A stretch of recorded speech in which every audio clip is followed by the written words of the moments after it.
Bien, vamos a hacer un pequeño reforzamiento de la clase anterior porque no la alcancé a grabar la clase, no, se nos había borrado el audio.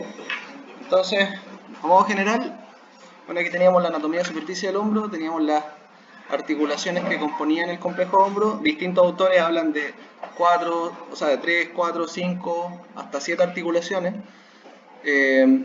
Las principales son la esternoclavicular, la glenohumeral, la escapulotorácica. Algunos autores mencionan acá, bueno, también la acromioclavicular, la subdeltoidea, y algunos otros autores mencionan también de que las articulaciones esternocostales y las costovertebrales formarían parte del sistema, como en este caso Cayet, ¿no es cierto? Pero ahí tenemos nombradas las articulaciones que participan en el movimiento, ¿ya? Porque el complejo glenohumeral es solo una parte del hombro. El hombro, para poder moverse, necesita de la escápula, necesita de la clavícula, depende también de la posición del tórax. Entonces, en ese sentido, la orientación escapular es tremendamente importante. Recordemos que la escápula está orientada a 35 grados respecto del plano frontal hacia anterior, o sea, la orientación escapular es hacia adelante y hacia afuera. 35 grados, este plano se llama el plano escapular, también en algunos textos en inglés le llaman el plano de Scaption. Scaption tiene que ser, digamos, un concepto relacionado. Y la clavícula, como la escápula mira hacia adelante, la clavícula tiene que mirar hacia atrás, entonces tenemos una orientación de 20 grados hacia posterior. Estos ángulos son recíprocos, por lo tanto, si este aumenta, este tendría que disminuir, ¿no es cierto? Y si este disminuye, este debería aumentar. ¿Bien? Por otro lado, la glenoides, que mira hacia anterior y hacia afuera, se corresponde con un número que tiene su cuello torcido y la cabeza humeral mirando hacia atrás con una orientación de 30 grados. Entonces, esa torsión que se da en el húmero es respecto a los cóndilos. Quiere decir que los cóndilos, lateral y medial, ¿no es cierto?, ubicados en el plano frontal, están en el plano, pero hacia arriba la cabeza humeral tiene que quedar mirando hacia atrás 30 grados y por eso se llama un ángulo de retroversión. Este no es un ángulo postural, sino que es un ángulo relacionado con la forma del hueso, pero que debería permitirle al húmero, ¿no es cierto?, mirar hacia atrás en una glenoides que mira hacia adelante, ¿no es cierto? Además tenemos un ángulo que se llama el ángulo cérvico-diaficiario. Este ángulo es de 135 grados, es un ángulo que se establece entre la orientación de la cabeza humeral y la diáfisis humeral. O sea, quiere decir que la diáfisis, que la cabeza humeral está mirando hacia arriba respecto de la diáfisis. Y además tenemos este ángulo que es tremendamente importante, que es el ángulo de oblicuidad superior de la glenoide. En el fondo, que es un ángulo que hace que la glenoides, en una escápula en posición neutra, mire hacia arriba por lo menos 5 grados. ¿Ya? ¿Por qué es tremendamente importante este ángulo? Porque este ángulo lo que hace es tratar de sostener la cabeza humeral. En el fondo, la posición de la cabeza humeral se asienta sobre la glenoide y este borde de abajo, por decirlo de alguna manera, hace que la glenoide pueda sujetarlo como si fuera una especie de cuchara, ¿ya?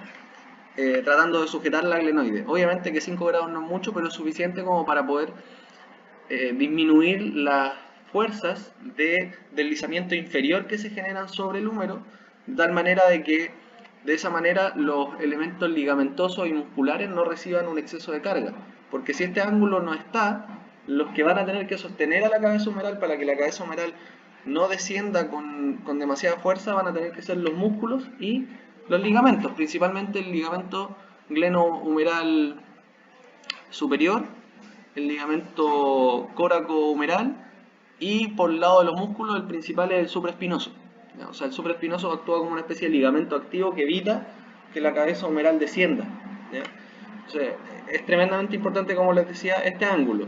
Si la escápula en algún momento tuviera una rotación inferior, va a tener el mismo comportamiento que si este ángulo estuviera disminuido, porque este ángulo es un ángulo estructural de la glenoide, o sea que el hueso está formado así, pero el comportamiento de la escápula también determina la dinámica del húmero, ¿ya? La articulación externo-clavicular es una articulación de silla de montar, por lo tanto tiene una orientación en un plano que es digamos, es convexo por el lado de la clavícula y por otro lado que es cóncavo, ¿ya? Y eso se corresponde recíprocamente con la porción external. Entonces, la clavícula, el ángulo que es convexo es el ángulo que está en sentido cefalocaudal, y en el sentido antero-posterior tenemos una orientación que es cóncava, ¿ya? Por lo tanto, esto determina que la dinámica de la clavícula genere un movimiento artrocinemático que, cuando la clavícula se eleva, en la porción externo-clavicular tienda al descenso, ¿ya? Y cuando realiza movimientos de antepulsión o retropulsión, el deslizamiento ocurre en el mismo sentido de la clavícula. O sea, si la clavícula va hacia antepulsión, la articulación hace un deslizamiento anterior, ¿ya? Aquí tenemos los movimientos de la clavícula.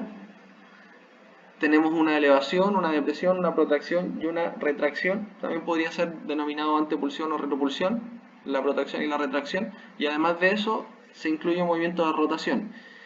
Durante la elevación ocurre una rotación posterior, y durante la depresión esa rotación posterior se invierte y pasa a ser una rotación anterior. La orientación de la articulación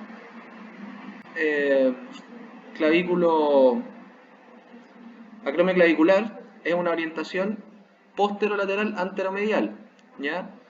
Por lo tanto, el eje de cizalla de esta articulación se da en ese sentido y produce que cuando una persona cae sobre el hombro, golpeándose en la escápula o en el acromion, se genere una fuerza en esa dirección y facilite la lesión de los elementos de unión, que en este caso son los ligamentos córacoclaviculares y los ligamentos acromioclaviculares, y se produce una patología que se llama disyunción acromioclavicular. Bien.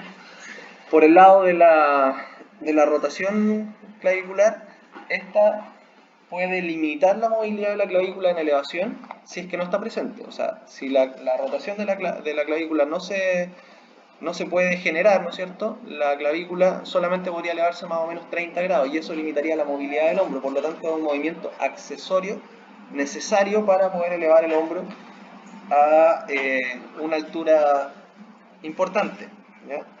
La rotación ocurre principalmente a partir de los 30 grados de elevación de la clavícula. Quiere decir que cuando la clavícula está elevada a 30 grados, súmenle a eso más o menos 90 grados, o sea, son 120 grados de elevación del hombro.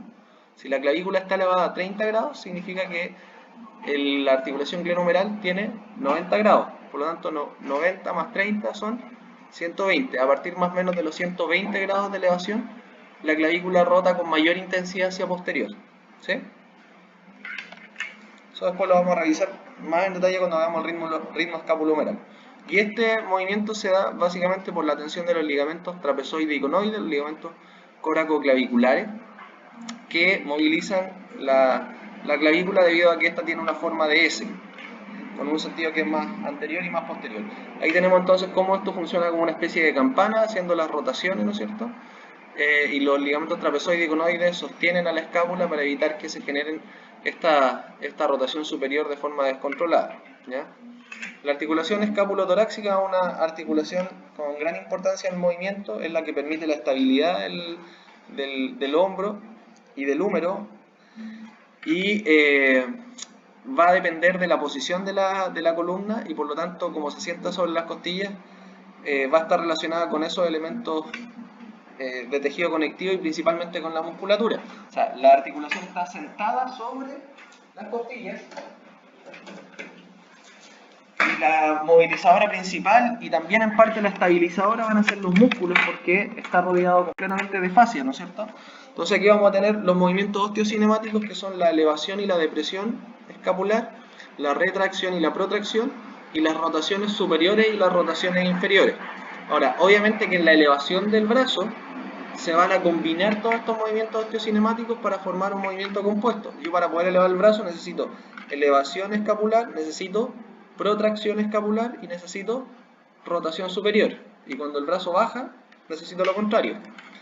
Si elevo el hombro y mantengo el brazo pegado al cuerpo, lo que va a ocurrir es que la clavícula va a ascender, va a haber una rotación superior, ¿no es cierto?, de este eje de la clavícula que determina un deslizamiento inferior en la articulación esternoclavicular.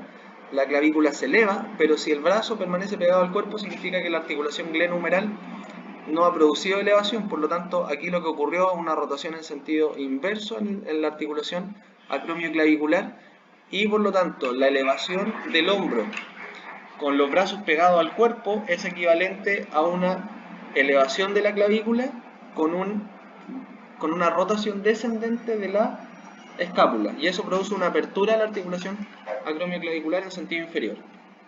Durante la protracción y durante la retracción va a haber también un movimiento de ajuste en el plano escapular. Es una especie de rotación interna de la escápula respecto al tórax, porque la escápula tiene que ir asentándose sobre las costillas en los bordes laterales, ¿ya? Por lo tanto, a medida que la escápula va avanzando, tiene que ir también produciendo este ajuste en el plano escapular, y de esa forma se va a orientar la glenoides más hacia anterior. O sea, a medida que la escápula se separa del tórax, lo que va haciendo es que la glenoides va quedando mirando hacia adelante, de forma progresiva. Durante la rotación ascendente con el brazo elevado, lo que vamos a observar es que la clavícula asciende, hay un deslizamiento inferior en la articulación esternoclavicular, pero ahora vamos a tener una rotación ascendente de la escápula, que es contrario a lo que habíamos visto con el brazo pegado en el cuerpo, ¿ya? Porque en este caso la articulación glenohumeral arrastra a la escápula hacia arriba, ¿sí? La articulación glenohumeral.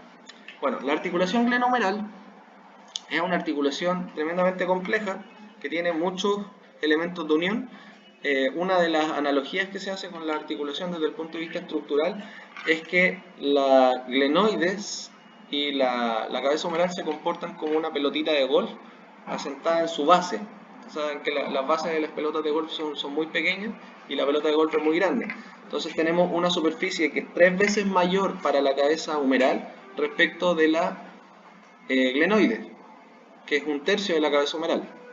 Por otro lado, vamos a tener gran cantidad de elementos ligamentosos que van a estar rodeando la articulación y permitiéndole la estabilidad. Incluso aquí podemos observar un repliegue de la vaina sinovial que abraza al tendón del bíceps, que es un tendón intraarticular que pasa, ¿no es cierto?, a través de la articulación rodeando el canal del bíceps, que se encuentra específicamente en la cabeza humeral. Y además de eso tenemos en la parte inferior una estructura que se llama la bolsa axilar. La bolsa axilar es una estructura que se encuentra ubicada entre el ligamento glenohumeral anteroinferior y el ligamento glenohumeral posterior-inferior. O sea, tenemos el ligamento glenohumeral inferior dividido en dos bandas, una anterior y otra posterior, y entre medio de esas dos bandas hay una bolsa axilar. ¿Cuál es la función de esta bolsa axilar? Tiene dos funciones particulares. La primera es que cuando el brazo está en reposo, la bolsa axilar tiene que quedar laxa, ¿ya? O sea, se forma una bolsita, que es lo que nosotros vemos en la imagen. Esta laxitud le permite a la bolsa axilar albergar líquido sinovial cuando el brazo está en posición neutra. Ahora, esto tiene que estar laxo en reposo, de tal manera que cuando se produzca la elevación del brazo y digamos, el húmero ascienda, la cabeza humeral provoque un descenso y ocupe el espacio de la bolsa axilar, y la bolsa axilar se va a tensar. O sea, durante la elevación del brazo esto queda tenso, y durante la posición de reposo queda laxo. Si estuviera tenso durante el reposo, el sujeto no sería capaz de levantar el brazo, ¿ya? Estaríamos hablando en esa situación de un acortamiento de la bolsa axilar y probablemente asociado a un recogimiento estructural de los ligamentos glenohumerales inferiores y de la cápsula inferior. Por lo tanto, como al elevarse el brazo, la cabeza humeral tensa a la bolsa axilar y ocupa este espacio, el líquido sinovial que se alberga en la bolsa axilar va a ascender y va a recorrer toda la articulación durante la elevación. ¿Se entiende? Entonces tenemos una bolsita que en reposo está laxa y que cuando yo elevo el brazo se estira y el húmero ocupa el espacio de esa bolsa, y eso hace que el líquido sinovial después se expanda a través de toda la articulación y pueda llegar a las porciones superiores de la articulación. ¿Se entiende? De esa manera se hidrata la articulación. Va haciendo un juego entre que el líquido sinovial queda abajo, después esto se estira y ocupa el espacio, y así el líquido sinovial sube. Por otro lado, eso, si estuviera corto, no le permitiría al brazo separarse del tronco, ¿no es cierto? Porque generaría un repliegue. Además tenemos el importante rodete glenoideo. El rodete glenoideo es un complemento para la superficie articular porque la estructura ósea es muy pequeña, entonces necesita un refuerzo, ¿ya? Y ese refuerzo es el rodete glenoideo, que también se denomina el labrum. Entonces aquí tenemos una imagen vista desde, digamos, en el sentido, digamos, transverso de la articulación. Estamos viendo a través de ella, en el plano frontal, y podemos notar que la articulación es mucho más larga de arriba hacia abajo que de atrás hacia adelante. O sea, la articulación va más hacia arriba y hacia abajo que atrás adelante. Por lo tanto, ¿qué es lo que determina esto? Que la articulación sea mucho más estable durante la elevación que durante los movimientos anteroposteriores. Este es un movimiento que la articulación no quiere hacer, principalmente el deslizamiento anterior, si vemos desde el punto de vista de la glenoide, porque eso facilitaría la luxación, ¿no es cierto? Tiene muy poco espacio para moverse la cabeza humeral hacia atrás o hacia adelante. Ahora, como la glenoide está mirando hacia adelante, ocurre lo mismo que ocurría con el ángulo de 5 grados que mira hacia arriba. Ese ángulo de 5 grados hacia arriba es como una especie de cuchara que sujeta la cabeza humeral. En este caso, como la glenoide mira hacia adelante 35 grados, puede suplir parte de la inestabilidad que le genera estructuralmente ser angosta en sentido anteroposterior. O sea, la articulación está mirando hacia allá, hacia afuera y hacia adelante. Entonces, ¿eso qué hace? Que el ángulo o el margen posterior quede más atrás. Y de esa forma se genera una especie de cuchara que protege que la cabeza humeral se luxe hacia atrás. Pero no tiene esa restricción para luxarse hacia adelante. ¿Se entiende? Es mucho más fácil, por lo tanto, y cerca del 70% de las luxaciones de hombro van a ocurrir en dirección anterior. Las luxaciones posteriores son extremadamente raras, por lo mismo, porque la glenoide está mirando hacia allá. Esta es la posición de la glenoide. Entonces, cuando el húmero quiere salir hacia atrás, choca con la pared posterior de la glenoide, pero hacia adelante le resulta mucho más fácil, ¿sí? En sentido superior e inferior tiene más espacio, ¿no es cierto?, la articulación, y eso es porque el húmero durante el movimiento de elevación va a necesitar ascender y también descender, y de esa forma permite, ¿no es cierto?, que se ocupe ese espacio que hay en la bolsa axilar. Por eso es que es más larga hacia arriba y hacia abajo. Entonces, cuando nosotros hacemos la elevación del brazo, nosotros necesitamos que la cabeza humeral descienda para que no contacte el acromio, y de esa manera podemos ocupar el espacio inferior donde debería estar la bolsa axilar. ¿Se entiende? Por eso es que la articulación es más larga hacia arriba, de arriba hacia abajo, ¿ya? Las luxaciones superiores e inferiores también son raras. Una luxación superior tendría que suponer una lesión del acromio o una lesión del ligamento córaco-acromial, que es este ligamento de acá. Ahora, si se dan cuenta, también este ligamento tiene una gracia. ¿Cuál es la gracia que tiene? Que está uniendo dos partes del mismo hueso. Por lo tanto, no es un ligamento que limite un movimiento entre segmentos óseos, sino que este ligamento funciona como una barrera estructural para el ascenso de la cabeza humeral y actúa como el techo de la articulación glenohumeral. Le da una especie de techo, ¿ya? Pero está uniendo la coracoides con el acromio. Son dos partes de la misma escápula. Por lo tanto, no hay tensión por movimiento ahí, solamente hay una tensión estructural, una estructura que está formando un techo para la articulación, ¿ya? Por otro lado, tenemos también dos tendones en la porción superior y en la porción inferior de la glenoides, que son el el tendón del bíceps por superior y el tendón del tríceps por inferior. Estos dos se van a insertar en el rodete glenoideo, ¿ya? Por lo tanto, van a tensionar al rodete glenoideo de tal manera de que el rodete glenoideo digamos, genere cierto grado de estabilidad a partir de la tensión de estos dos tendones, ¿ya? Cuando se lesiona el tendón del bíceps, la porción larga, es muy factible que se produzca en esta zona un arrancamiento del labrum, del rodaje glenoideo. Esa lesión se llama la lesión de SLAP, ¿ya? Que en el fondo es un fenómeno que se da por un exceso de tracción del tendón del bíceps o por un movimiento brusco de la cabeza humeral que lesiona el labrum. Si lesiona en la porción superior, esa lesión se llama SLAP, que significa Superior Anterior to Posterior Labrum, ¿ya? Esta la vamos a cambiar porque ya la vimos.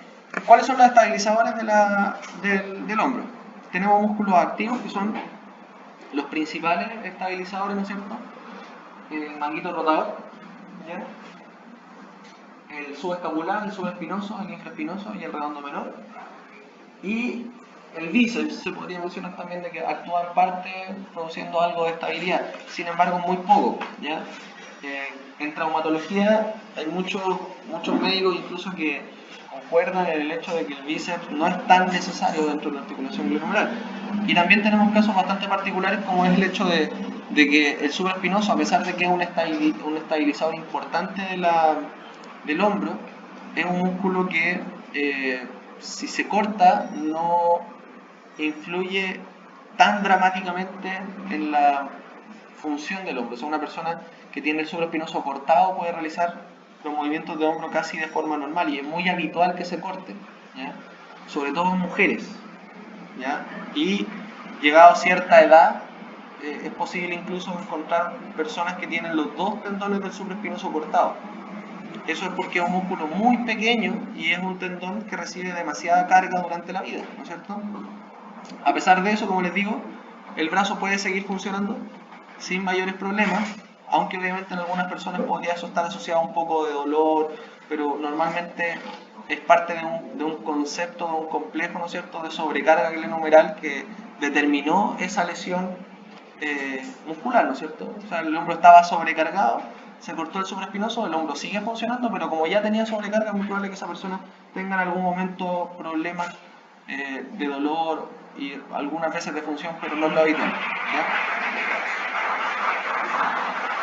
Dentro de los elementos pasivos vamos a tener los ligamentos capsulares de la articulación glenohumeral, el ligamento coracohumeral y el rodete glenoideo, que le da, ¿no es cierto?, esta superficie externa a la glenoides para poder aumentar el área de estabilidad estructural.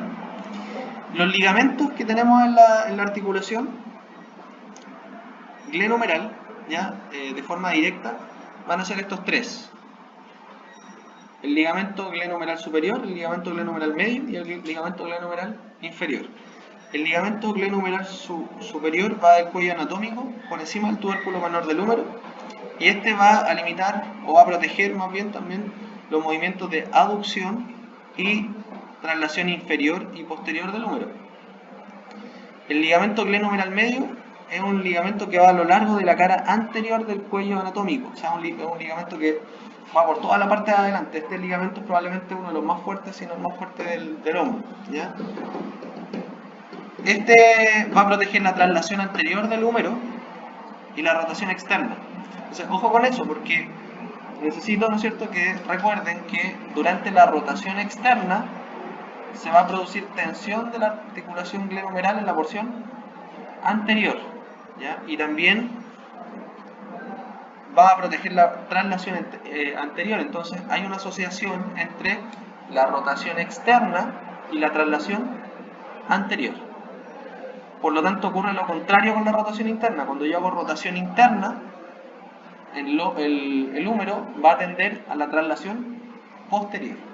Rotación externa, traslación anterior, tensión anterior, rotación interna, traslación posterior, tensión posterior, ¿sí?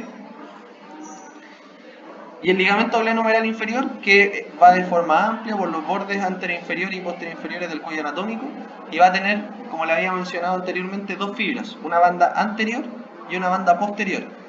Entonces fíjense bien lo que ocurre acá. La banda anterior lo que limita es la abducción y la rotación externa, y la banda posterior la abducción y la rotación interna. Entonces esto surge básicamente de combinar el comportamiento del ligamento glenohumeral anterior con el ligamento glenohumeral inferior. El ligamento glenohumeral anterior va a limitar la rotación externa y la traslación anterior. El ligamento glenohumeral inferior limita la abducción, la elevación. Entonces, cuando yo elevo el brazo, acuérdense que se tensa el ligamento glenohumeral por abajo, ¿ya? Si combino las dos bandas y hago una banda anterior y inferior, tengo en el fondo que ese ligamento va a limitar la abducción y la rotación externa. Y la banda posterior lo que va a hacer es limitar la abducción y la rotación interna. ¿Sí? No tenemos un ligamento glenohumeral posterior, pero sí hay cápsula posterior. Por lo tanto, podemos deducir que la cápsula posterior, siendo más laxa, lo que va a hacer es limitar el movimiento de rotación interna. ¿Sí?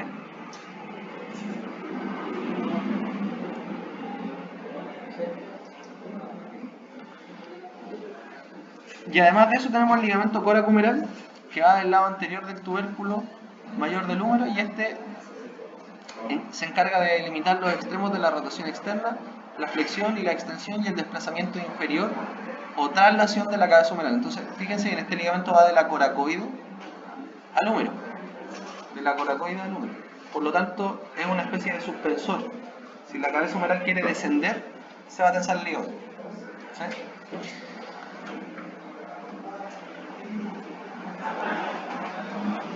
El ligamento glenohumeral superior, este nos limita la aducción completa y también la traslación inferior y posterior.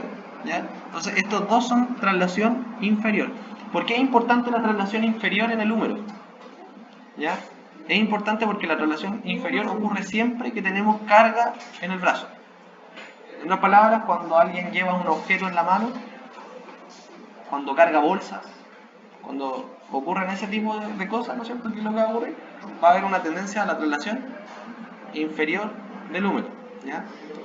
La traslación inferior del húmero, por lo tanto, va a poner en tensión esos ligamentos, pero además, acuérdense que el supraespinoso iba a participar, ¿no es cierto?, tratando de mantener la cabeza humeral pegada en el centro de la articulación, y también es el único que tiene la capacidad de producir un torque en dirección superior de la cabeza humeral. Por lo tanto, cuando una persona lleva una bolsa, lo que está haciendo es tensionar el supraespinoso. Perfectamente una persona añosa o de edad podría cortar el supraespinoso por levantar una bolsa, no necesariamente por levantar el brazo, por hacer una abducción. Aunque la abducción puede tener más carga, pero si lleva una bolsa muy grande y en algún momento hace un poco de abducción, puede, ¿no es cierto?, lesionar el supraespinoso. ¿Sí? Habíamos visto, ¿no es cierto?, una estructura que se formaba anatómicamente por arriba del lugar donde debería estar el húmero, que es el espacio subacromial. Este espacio subacromial está formado por el acromion, el ligamento coracoacromial, que actuaba como una barrera anatómica, y va a contener a la cabeza larga del bíceps, la bursa subacromial, al músculo y al tendón del supraespinoso, y también la porción superior de la cápsula articular. La longitud aproximada de este espacio debería ser más o menos 1 centímetro. ¿Ya? Osteocinemáticamente, la articulación glenohumeral posee la capacidad de realizar rotación externa, rotación interna, flexión, abducción, aducción y extensión. Y obviamente también el movimiento combinado que se genera a partir de esto, que es la circunducción, ya que lo mencionan otros autores y en este caso Niemann no lo dice.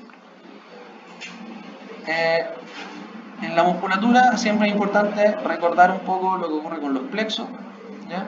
Tenemos inervación de la parte inferior del plexo cervical y también de parte del plexo braquial. ¿Ya? Bueno, esto pueden revisar, ¿no es cierto?, caso a caso. Aquí vamos a tener un pequeño resumen. Tenemos los colaterales del plexo braquial, donde está el nervio braquial cutáneo interno, que es la rama terminal, y esta va a inervar la cara interna del brazo y el antebrazo. Y también va a ser el tronco secundario, parte del tronco secundario interinterno. Tenemos el nervio subclavio, que inerva el subclavio y a la zona subclavia, el nervio pectoral medial, que inerva al pectoral menor y hacia el pectoral, el nervio pectoral lateral, que inerva al pectoral menor y al pectoral mayor, y el nervio torácico largo, que inerva al serrato anterior. y son ramas de C5, C6 y C7. ¿Ya? El nervio torácico largo es importante porque es un nervio que baja con estas raíces de C5, C6 y C7, se va bien abajo, ¿no es cierto? Y se va a meter a la altura, ¿no es cierto?, casi por debajo de la escápula. Por eso es que se llama torácico largo, porque baja desde el cuello y se mete debajo de la escápula para inervar el serrato. Y el serrato es un músculo importantísimo porque es el principal protractor, ¿ya?, de la escápula, o sea, es el que permite que la escápula haga este movimiento de abducción o esta separación del tórax, ¿ya? La separación también permite que haga la rotación superior y parte de la elevación. Entonces es un nervio tremendamente importante. El nervio dorsal de la escápula va a inervar al romboide y al elevador de la escápula. El nervio supraescapular va a inervar al supraespinoso y al infraespinoso. El nervio subescapular va a inervar al redondo mayor y también al subescapular.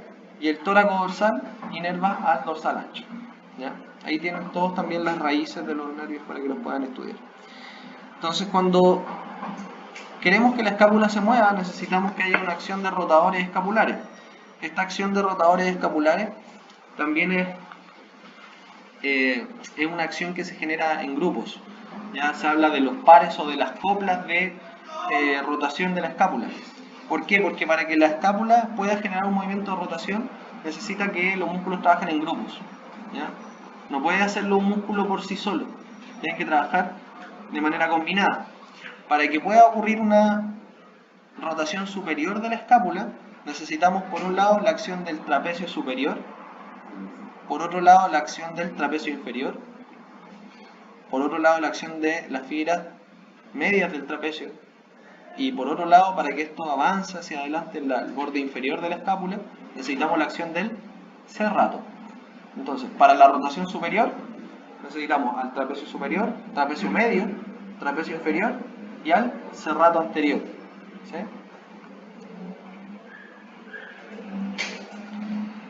Fíjense,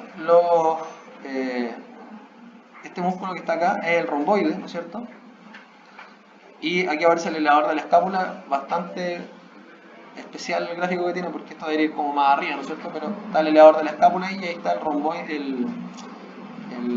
¿no es cierto?, mayor y menor, que están inervados por el nervio dorsal escapular. Estos músculos son rotadores inferiores de la escápula, porque al contraerse lo que van a hacer es ascender esta porción, ¿no es cierto?, el vértice superior, y también ascender el vértice inferior, ¿no es cierto?, de tal manera que la escápula queda mirando hacia abajo.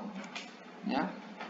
Por lo tanto, estos son rotadores inferiores, pero también permiten en parte que la escápula se pueda acercar al tórax y producen cierto grado de estabilización.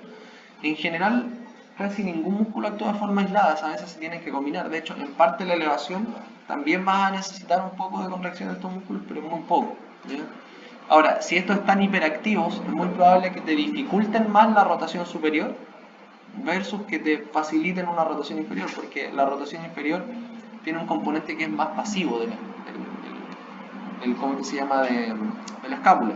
Entonces, estos músculos nos sirven principalmente cuando hacemos las elevaciones del hombro, pero con el brazo pegado al cuerpo. Acuérdense que cuando elevábamos el brazo pegado al cuerpo, teníamos una rotación inferior de la escápula, relativa respecto a la clavícula. ¿Se acuerdan? ¿Sí? Entonces, ahí vamos a necesitarlo. O sea, si yo hago esto, utilizo primordialmente al angular de la escápula, ¿no es cierto?, al romboide mayor y al romboide menor. ¿Sí? Pero para la elevación, si está activado el angular de la escápula, probablemente me va a generar problemas.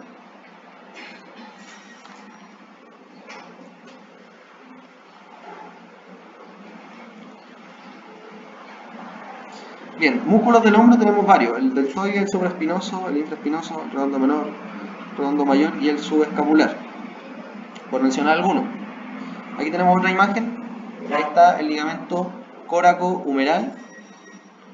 Bien, aquí está el ligamento córaco-acromial, ahí está el tendón del bíceps, pasando a través de la articulación, rodeado por una vaina fibrosa, la cápsula articular, su porción inferior, la glenoide anterior, inferior y superior. Y de los músculos tenemos al deltoide, este músculo triangular en forma de semicono, que va del tercio externo del borde anterior de la clavícula al borde externo del acromio, al labio inferior del omóplato, y así va a estar inervado por el nervio circunflejo y participa en la abducción, la flexión y la extensión. Aquí hay una imagen que es como bien descriptiva. Entonces, cuando hacemos flexión se van a contraer las fibras anteriores, cuando hacemos abducción las fibras medias, y cuando hacemos extensión las fibras posteriores. En general siempre se contrae todo el músculo, lo que pasa es que actúan más unas fibras que las otras en cada movimiento y se combinan, ¿no es cierto?, para poder realizar esos esfuerzos. El supraespinoso es un músculo triangular situado en la fosa supraespinosa, por fuera de la carilla superior del troquíter, está inervado por el subescapular y sus acciones son varias, ¿ya? La acción principal es ser un estabilizador de la cabeza humeral, mantenerla pegada a la glenoides, evitar el descenso de la glenoides y facilitar parcialmente, con muy poco torque, en realidad porque no es capaz de realizar un torque significativo, la abducción, pero durante la abducción va a actuar principalmente como un rotador, ¿ya? O sea, va a hacer que la cabeza quede centrada en su posición mientras el resto de los músculos hacen el torque y producen la fuerza. Es un músculo, como les digo, pequeñito, ¿no es cierto?, que tiene un tendón que también es muy sensible por la gran cantidad de carga que tiene que soportar. O sea, aquí se genera una palanca que es totalmente desventajosa para este músculo. ¿Ya? El brazo es mucho más largo que el punto de inserción del bíceps, contrario a lo que ocurre con que el supraespinoso, contrario a lo que ocurre con el deltoide. El infraespinoso, a diferencia del supraespinoso, va más por abajo, y si lo ven es mucho más grande. O sea, fíjense el volumen que tiene el infraespinoso, que es todo eso, respecto al supraespinoso, que es eso. Y por otro lado, no tiene que soportar al húmero por arriba, sino que lo soporta por posterior. Por lo tanto, ayuda mayormente en la rotación externa. O sea, puede ayudar más en la rotación externa. Y nos puede ayudar en la abducción, pero cuando el brazo está en rotación interna. O sea, si yo coloco el brazo en rotación interna, el infraespinoso ayuda más en la abducción. Pero cuando tengo el brazo en posición neutra, el infraespinoso actúa más como rotador externo. ¿Ya?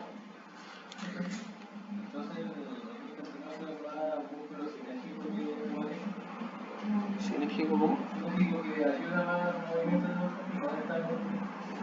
Mira, el concepto de agonista significa que va a moverse en una dirección. ¿Ya? Así como lo correcto sería decir que es un músculo estabilizador con cierta capacidad de torque. ¿Ya? Porque igual a diferencia, fíjense la diferencia que tiene con el supraespinoso. Este de acá casi no genera torque, o sea, en otras palabras, producir movimiento por sí solo, rotación, elevar el brazo, prácticamente no lo hace. Su función es mantener la cabeza humeral pegada a la glenoide, y para eso necesita el resto, no lo puede hacer solo, ¿ya?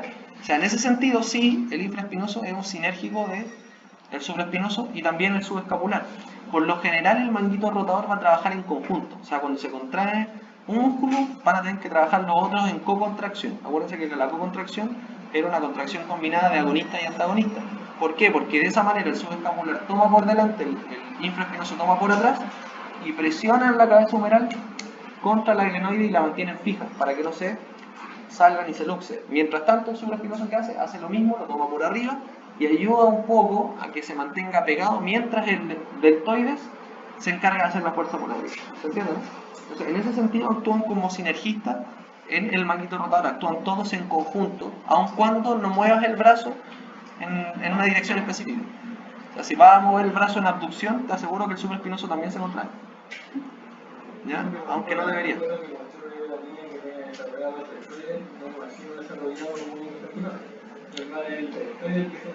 Sí, o sea, ella igual va a tener desarrollado el infraespinoso. O sea, una persona que ejercita estos músculos igual los va a desarrollar.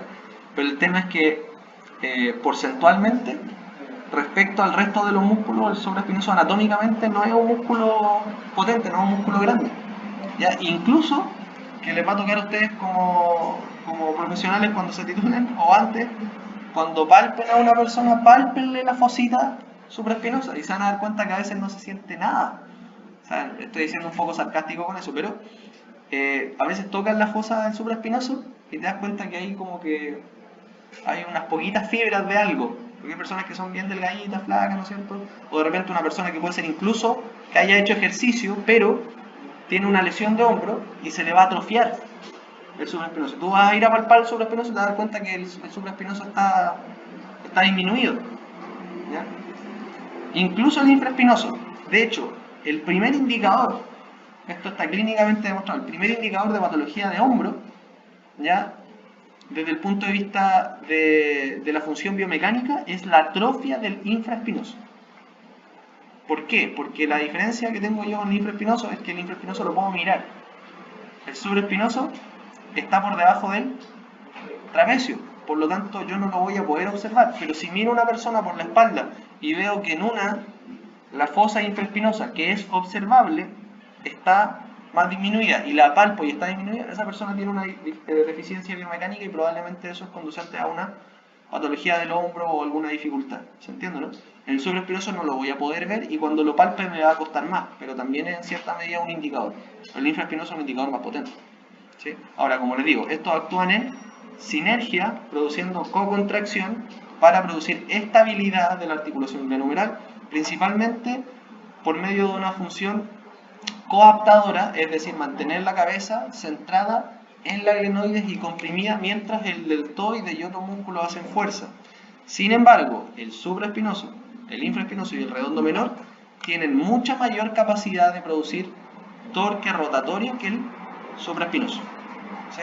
O sea, el infraespinoso es mucho más grande, por lo tanto, junto con el redondo menor, me permiten en cierto grado producir rotación externa. Y por otro lado, por anterior tengo el subescapular, que también es mucho más grande, permite realizar rotación interna, ¿ya?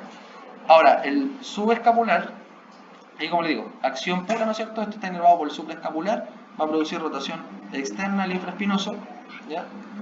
Que ahí ven el tamaño que tiene, mucho más grande, entonces lo puedo ver, lo puedo observar, incluso si se atrofiara, hasta quizás me podría dar un poco cuenta, el supraespinoso no lo puedo ver, ¿sí? O sea, existe una diferencia de volumen tremendamente grande. Y aquí están los tres músculos, el subescapular, el supraespinoso y el infraespinoso mirados desde arriba. Entonces esto es como una mano que está sosteniendo la cabeza humeral, ¿sí? Y lo que hace es tratar de mantenerla pegada a la glenoide, ¿sí? Tenemos fotos. Es más o menos un dibujo de la situación que estamos viendo. Todos ayudan un poco también con el descenso inferior, pero principalmente el supraespinoso.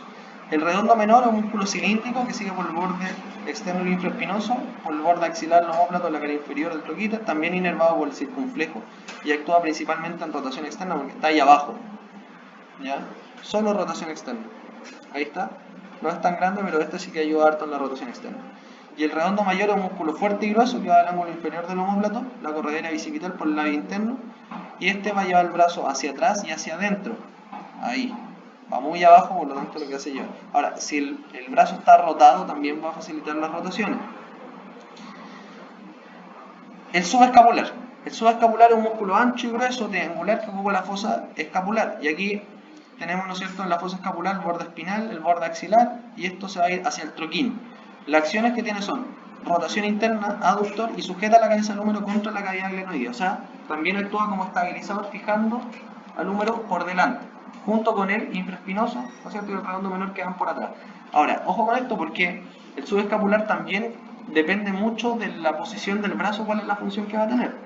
Si el brazo está en rotación externa, produce más rotación interna. Si el brazo está en elevación, junto con producir rotación interna, lo que va a facilitar también es el descenso de la cabeza humeral. O sea, cuando el brazo se eleva, su escapular se tensa y hace que el húmero descienda. Entonces, cuando nosotros elevamos el brazo, acuérdense que necesitamos para la elevación descenso de la cabeza humeral, y ese descenso de la cabeza humeral activamente lo puede producir el subescapular. Por otro lado, como es un músculo anterior, va a estar recubriendo, ¿no es cierto?, al ligamento glenohumeral medio, ¿sí? Y parte del ligamento glenohumeral inferior, por lo tanto es un restrictor de la rotación externa y de la abducción, y también va a participar en la estabilidad anterior de la cabeza humeral. O sea, cuando el húmero quiera deslizarse hacia anterior, el subescapular lo que va a hacer es tratar de contraerse para mantenerlo dentro de su posición, actuando siempre en cocontracción, ¿ya? Ahí está lo que les acabo de mencionar, y un músculo grande. Este músculo normalmente cuando se lesiona sufre roturas intrasustancia, que en el fondo es que se corta el músculo, es como un desgarro, ¿ya? A diferencia del supraespinoso, que lo que normalmente ocurre es que se lesiona el tendón y se corta el tendón. En el caso del subescapular, el tendón es mucho más grueso. De hecho, no se ve mucho tendón acá, ¿no es cierto? Y es un tendón grande, se inserta en una parte importante de la cabeza humeral. Por lo tanto, cuando se lesiona, normalmente las personas, ¿qué es lo que hacen? Tienen el brazo en elevación, están escalando, y al escalar se afirman de algo y de repente ocurre un tirón o hacen una fuerza muy grande, se corta el subescapular, ¿ya? Y eso evita que exista un freno completo a la rotación externa y a la rotación externa con abducción. O sea, este movimiento queda libre y le puede facilitar, ¿no es cierto?, lesiones anteriores de la cabeza del hombro, porque ahora si hay un exceso de rotación externa, se va a lesionar el labrum anterior y se va a lesionar el ligamento glenohumeral medio, ¿sí? Y los rotadores internos que tenemos acá son principalmente el dorsal ancho, el pectoral y el subescapular. Ahí tenemos todos los músculos, fíjense cómo se da una estabilidad dinámica. Ahí tenemos el tendón del bíceps por arriba, el supraespinoso, el infraespinoso, el redondo menor, el subescapular, el pectoral mayor y el dorsal ancho, ¿sí? Además tenemos unos espacios que se forman acá, un espacio que es el espacio triangular, por donde pasa la arteria circunfleja, y otro espacio que se llama el espacio cuadrangular, que es por donde pasa el nervio axilar y la arteria circunfleja. Entonces, esta zona de aquí del hombro, ahí está, fíjense, el espacio triangular y el espacio cuadrangular, ahí los tenemos. Estos espacios son puntos de compresión neurovascular. Entonces, cuando uno duerme y se acuesta sobre el brazo y se aprieta esta parte de la escápula, ¿no es cierto?, y después el brazo se empieza a dormir, normalmente es porque tenemos una compresión a nivel del espacio cuadrangular, que es el que va a estar relacionado con el nervio axilar y la arteria circunfleja, ¿ya? Y es muy habitual y también tiende a producir dolor. Y si no, también la arteria circunfleja escapular, que también se puede, ¿no es cierto?, comprimir, va a generar dolor a nivel del hombro, ¿ya?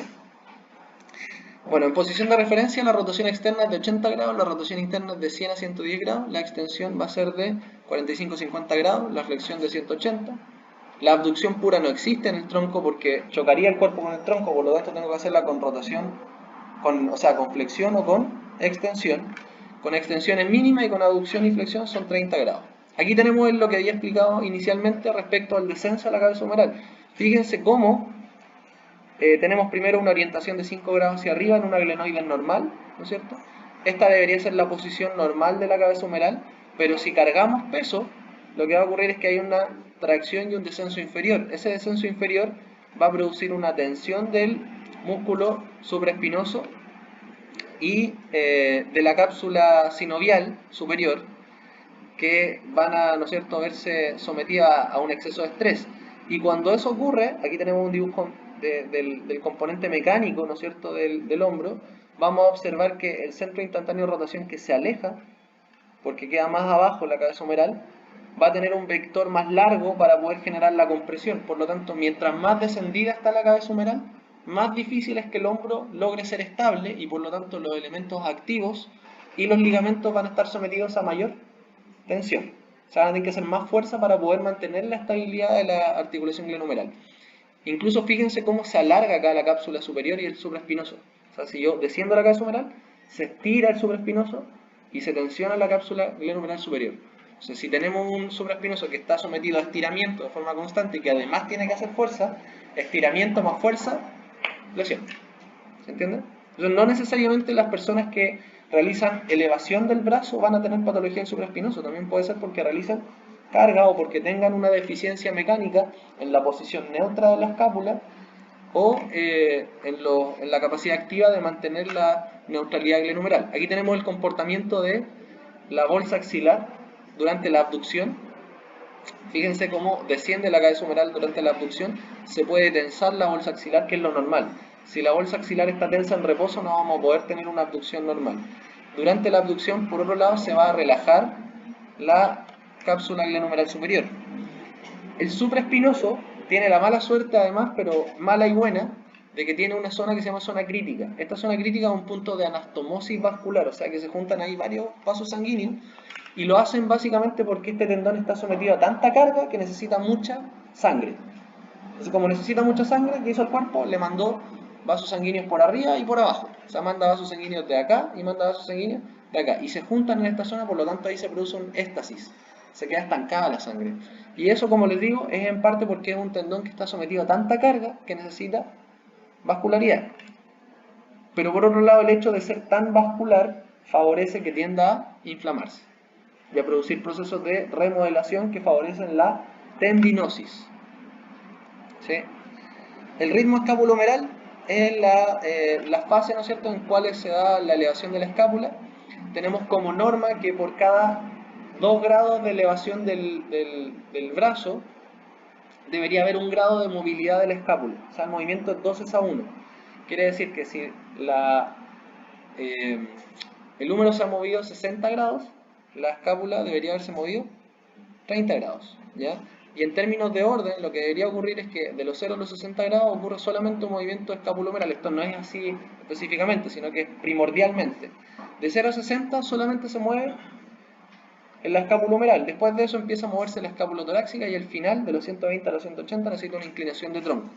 Y los músculos que van a activar eso va a ser el deltoide, el supraespinoso, después el trapecio y el serrato mayor, y finalmente una contracción casi de todos los grupos musculares. Entonces fíjense bien lo que ocurre acá. Si yo tengo 60 grados de elevación glenohumeral, tengo 30 grados de rotación superior de la escápula. O sea, esto se mueve 2 por 1 de la escápula, ¿ya? Esa es como la norma general.